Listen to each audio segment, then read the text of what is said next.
Good morning again. Good morning.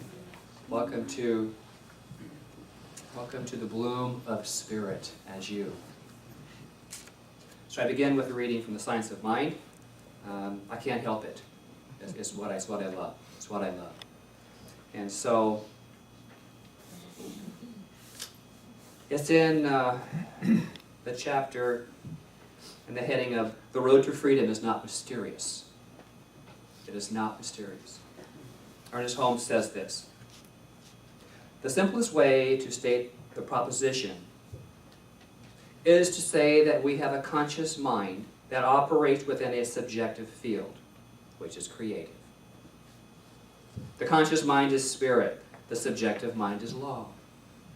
One is the complement of the other, and no real individuality could be expressed without a combination of both."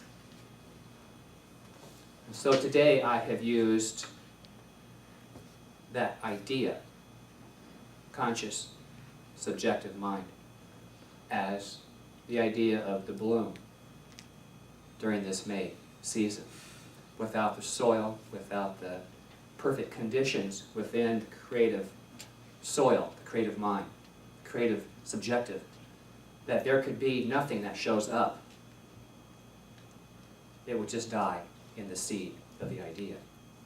And so we have to then we have to come into alignment with the divine nature of who we are. Create an atmosphere, the right soil, for life to show up as we know it can be for us. And what I know about this life is that this life is, by spiritual perspective, is never stagnant. This life is never stagnant. So why at times do we feel stuck? Why are there times when we just can't seem to get up off the chair and do anything about our lives? You know, what is that? What is that? Glue? No. But it is glue. It is our doubts. It is our sticky stuff that keeps us bogged down. It's like walking through thick mud with our shoes, and we just can't. It's so difficult to move through that muddy field of confusion and doubt. But the truth is, we live in a spiritual environment that is rich in potential, alive with the energy of the divine, of this essence, this divine goodness. And a great many teaching, as far back as I have read, have recorded that they believe in a God, whatever the name is. They believe in something that is the proactive, interactive principle of creative life. They believe in something, or want to believe in something. And where does that play out? Think about it. Do you want it in your life? Do you want this creative aspect in your life? You have it. I want to know if you believe that there is one religious community or spiritual order or entity that does not believe in something. Every group believes in something. It's either an anthropomorphic being or an essence or an energy, something. In this particular teaching, the Science of Mind, we believe in divine principle as the source with which we work through. Well, I'm here to tell you that a great number of human beings want to believe in something, or we wouldn't be here this morning. We want to know about something. We want to understand something greater. Now, there are those that believe that there is nothing, but still they believe in something. I just believe there's nothing. And so, therefore, what do you think shows up? Nothing. You know, our beliefs are so strong. And I know from my own experience that the stronger I believe in anything, either for or against it, is what is created in my life. In my life. Some believe that heaven is the place we go. Some believe there's hell as a place we go. I believe it's right here. Because I have been in hell, haven't you? And we'll be there again. Sorry, Kate. But it's a state of mind. State of mind. Now, I'm not saying, I don't believe that we deserve that.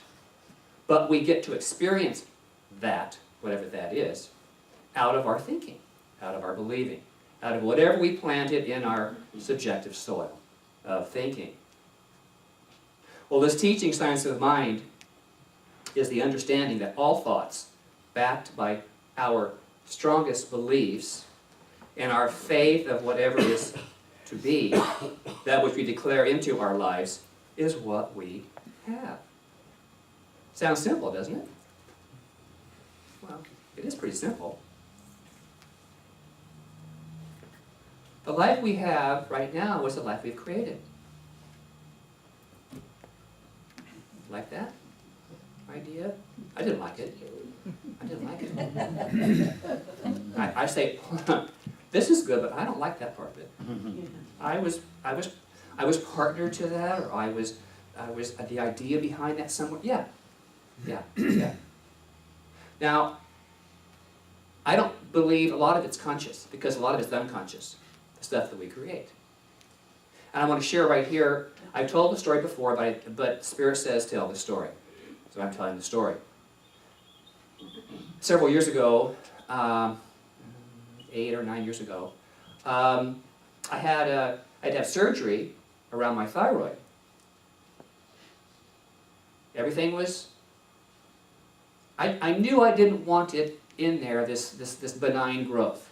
It didn't feel right. It didn't feel right.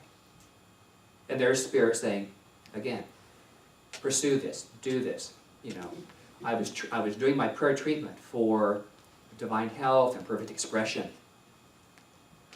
So I expressed myself verbally. I want this out. Well, we could watch it. No, I don't want to watch it. I want you to take it out.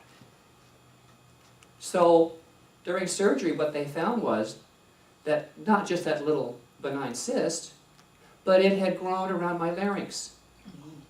And in 6 months, I would have not been able to speak. And so there is that. Did I create that? Unconsciously.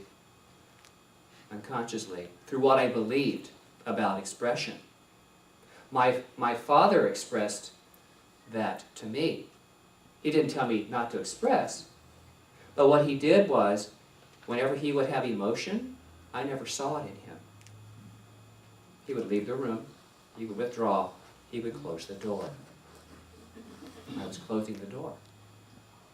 And so, when I say there's a lot of things that are unconscious when we do our spiritual mind work, and we can be very open to whatever we hear, see, feel, well, we can many times find the answer. Now, I don't blame my father. He didn't say you're going to do it this way. I bless my own way of thinking and this teaching for being able to get to the root, to the seed idea, to that belief that I didn't know I held. It's like a weed in the garden. Did you plant those weeds? No. Well, maybe. Did they blow in? Yeah, unconsciously in the wind. Yeah, they'll blow in during an emotional time. They'll blow in, and they'll take root eventually, when the timing is right. So I blessed it, and there's been no issue ever since. Just think, I'd have been up here doing sign language.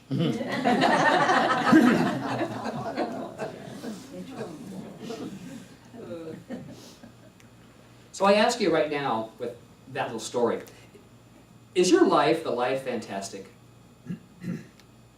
Is your life right now the life fantastic? Is this world the one you wanted to experience right now? The world around you? Good questions to ask yourself, because it, at least for me, it gets me to thinking, is this what I want? Why do I think I want this? There's a wonderful man that I met years ago, and he was a ministerial classmate of Dr. Carolyn's, Dr. Tom Costa. And he wrote this wonderful book called Life. You Want to Make Something of It. Wonderful Italian man. Wonderful Italian man. Excuse me, wonderful man who was Italian. And he has a chapter in here called Someday I'll. I-S-L-E. Someday I'll. Well, someday I'll be happy. Someday I'll meet the right person. Someday my ship will come in and I'll be rich. Someday I'll go on a diet, write the book. And he goes to say, we could go on with someday I'll give up the booze, the cigarettes, the drugs, the past, and Twinkies. Not necessarily in that order. Or someday somewhere over a rainbow, happy little bluebirds fly. And if happy little bluebirds fly across the rainbow, why can't I? Someday I'll. Someday I'll. Well, the best way to get your life off the ground is to stop and curtail that someday I'll kind of consciousness. Someday I may even change my mind. How about that one? Otherwise, if we do not cease this kind of thought, we will surely make that someday place a sort of nirvana. Someday I'll. Well, today, right now, I encourage each of you to move out of this mindset. Someday I'll. And it comes from the belief that I don't deserve. That I don't deserve to have, or be, or experience this or that. Because the truth is, we were born of all the goodness that we can realize. It's up to us. We put the roundup on all the ideas that we don't think that should bloom. We kill off all those grand ideas that we might otherwise have let bloom up in us. Spirit has a magnificent life for us, backed by a generous nature. Spirit is so generous and so loving, and it is up to us to give it out of ourselves and give out of our God self and give it permission to show up. We have to nurture ourselves enough to let who we are bloom and show up. Through us, we must come to a different possibility of thinking if we're not experiencing that which we think we just should have. The someday I'ls. We need to have a new vocabulary. One that comes from a deep spiritual conviction.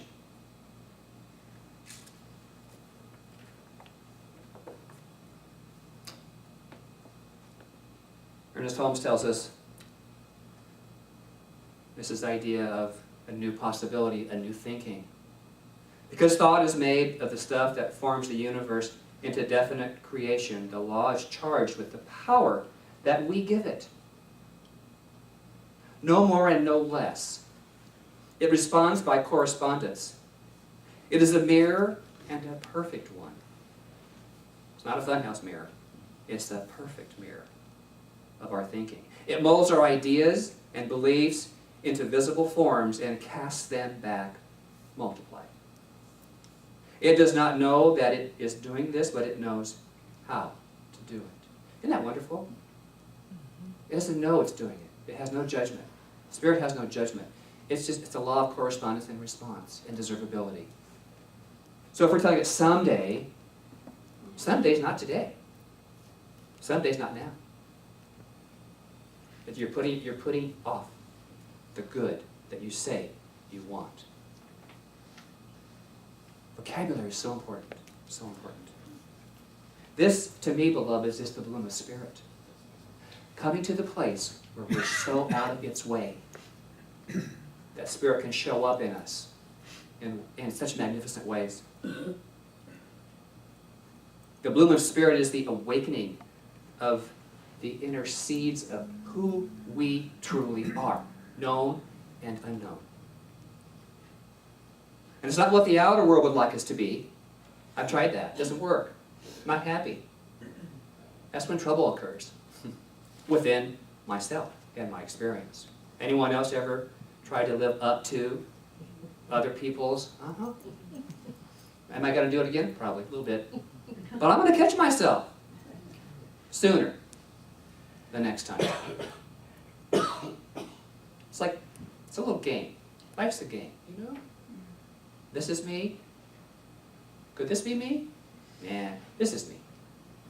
So you get to play with all of the, and many times the parts that come to us from the outer world are parts of our seed thoughts too.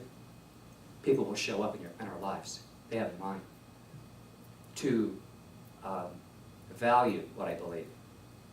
I almost said test. But it's value what each of us believes. People will show up and value and validate what we believe. So I have an acronym for today.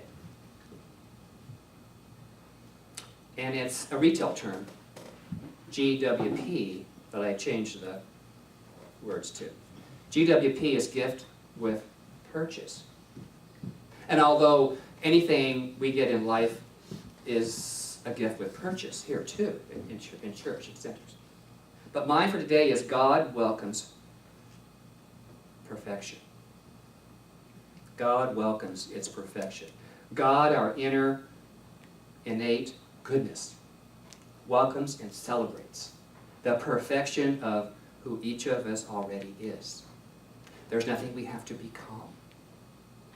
We already are. And those seeds are individualized spiritual gifts that are unique and glorious to us individually, are waiting to be given permission to germinate. They're already within us. Given permission to rise up, to be seen, to bloom into the radiance that is intended as you and as me. So what does it take for us to move our seed gifts into reality, into a more colorful bloom? Becoming in harmony with how Spirit operates through us. Coming in tune, in harmony, in agreement with the conditions of our mental environment. So, have you noticed how many more, have you noticed how the abundance of plants and flowers and foliage this season? Because we've had this drought going on for a bit. Well, you know what? Nature waits. Mother Nature waits until the right conditions, the perfect balance, to come forth. And our mind and our spirit is the same way. We must come into this perfect opportunity for germination. And it's through our understanding of who we are. Ernest Holmes tells us we must realize the perfection of our ideas. And then recognize that our word as power has the potential to break down every man-made law and cast it out. And that we are dealing with a law of harmony and the recognition of the presence of good, only good, And speaking of the presence of good and casting out man-made perceptions, I tell the story, and many of you may have heard it. It was in the news yesterday.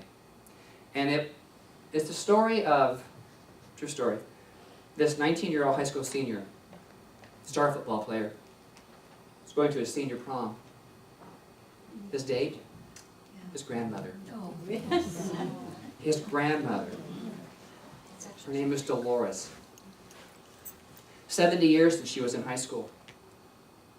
She never got to go to the prom. Isn't that sweet?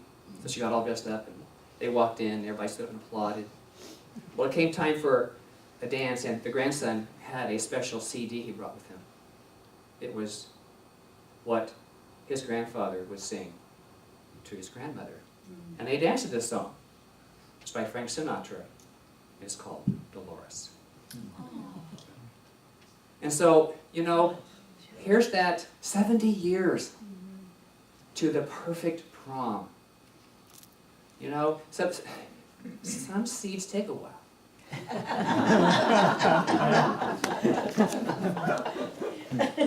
Now, did she say, oh, I want to go with my grandson? No, 70 years ago, there was no. I just think it's such a beautiful story. Such a beautiful story. And the grandson's comment to his grandmother was, Grandma, you still got it. You know, the bloom is always sweet. It's always sweet. When is the perfect time? And that was the perfect time. I know. Now, within our center, gosh, we have a lot of bloomers. We have, I'm thinking of Joan. She's not here today. Joan Vincent, who has taken it upon herself to do a physical garden here at the center. And so when you leave today, if you don't know where that is already, it's to the right and around. There's a planted area, and it's just starting to come into germination. This is the end of the second season, growing season. And just her gift, that's her gift. She loves flowers. And she's patient. And she takes ownership of it. And she's even come back with labels for the different types of foliage and plants and flowers. So that's what she brings. That we each bring something unique. And so, and you know what that is. You know what that is. So let it come up. Let yourself understand and recognize that, and then see how you can, like Mark, play that out. Play that out. So beloveds, remember, Spirit has magnificent ideas and things to do through you. So bloom, spirits, bloom. Bloom. Be harmonious with life and notice just how easy this life can be. There is a saying, bloom where you are planted, right? My saying for today is, what's planted blooms. So it is. Namaste.